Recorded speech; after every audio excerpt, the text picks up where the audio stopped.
السلام علیکم ورحمۃ اللہ وبرکاتہ۔ میں ہوں اقبال سحر اور آپ دیکھ رہے ہیں ریئل نیوز ورلڈ۔ افغانستان میں طالبان نے عبوری حکومت کا اعلان کر دیا ہے۔ طالبان ترجمان ذبیح اللہ مجاہد نے افغانستان کے وفاقی دارالحکومت کابل میں پریس کانفرنس کے دوران 33 رکنی حکومت کا اعلان کیا۔ اعلان کے مطابق افغانستان کے وزیر اعظم ملا محمد حسن اخوند ہوں گے، جبکہ ملا عبدالغنی برادر کو نائب وزیر اعظم مقرر کیا گیا ہے۔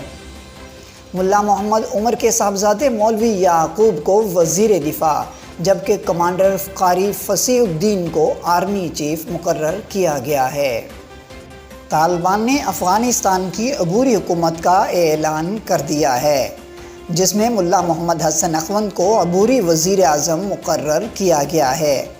طالبان کے ترجمان ذبیح اللہ مجاہد نے افغانستان کے دارالحکومت کابل میں ایک پریس کانفرنس میں عبوری حکومت کے لیے کابینہ کے اراکین کے ناموں کا اعلان کیا۔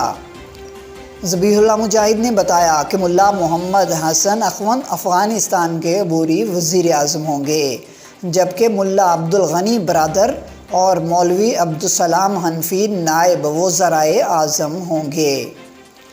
ذبیح اللہ مجاہد نے بتایا کہ طالبان کے سابق بانی امیر ملا محمد عمر کے صاحبزادے اور ملٹری آپریشن کے سربراہ ملا محمد یعقوب مجاہد کو عبوری وزیر دفاع مقرر کیا گیا ہے، جبکہ ان کے نائب ملا محمد فاضل اخوند ہوں گے۔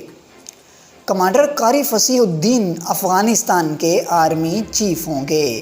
یاد رہے کہ پنجشیر کی وادی میں قاری فصیح الدین کی زیر نگرانی آپریشن کیا گیا تھا۔ سراج الدین حقانی وزیر داخلہ اور مولوی نور جلال نائب وزیر داخلہ ہوں گے، جبکہ مولوی امیر خان متقی کو ملک کا وزیر خارجہ مقرر کیا گیا ہے اور ان کے نائب شیر محمد عباس استانکزئی ہوں گے۔ طالبان ترجمان کے مطابق عبوری حکومت میں ملا ہدایت اللہ بدری کو وزیر خزانہ مقرر کیا گیا ہے، جبکہ شیخ اللہ منیر کو وزیر تعلیم مقرر کیا گیا۔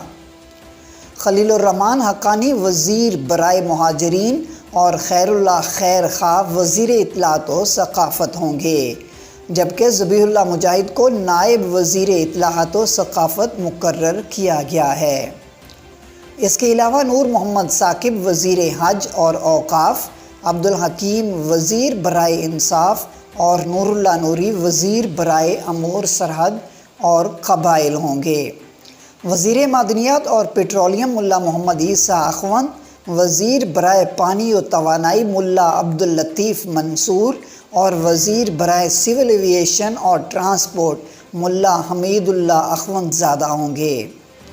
افغانستان کی عبوری کابینہ میں وزیر برائے اعلیٰ تعلیم عبدالباقی حقانی اور وزیر مواصلات نجیب اللہ حقانی کو مقرر کیا گیا ہے۔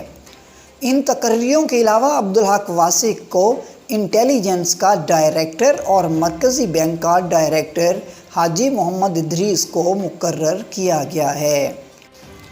طالبان ترجمان کے مطابق نئے تعینات عہدیدار بدھ سے اپنا کام شروع کر دیں گے۔ مزید اپڈیٹ کے لیے ہمارے ساتھ وابستہ رہیں۔ اگر آپ نے ہمارے چینل کو سبسکرائب نہیں کیا تو کر دیجئے تاکہ ہماری نئی ویڈیوز آپ تک بر وقت پہنچ سکیں۔ کامنٹ باکس میں اپنے خیالات کا اظہار ضرور کیجئے۔ مجھے دیجئے اجازت۔ میں ہوں اقبال سحر اور آپ دیکھ رہے تھے ریئل نیوز ورلڈ۔ اسلام زندہ باد، پاکستان پائندہ باد۔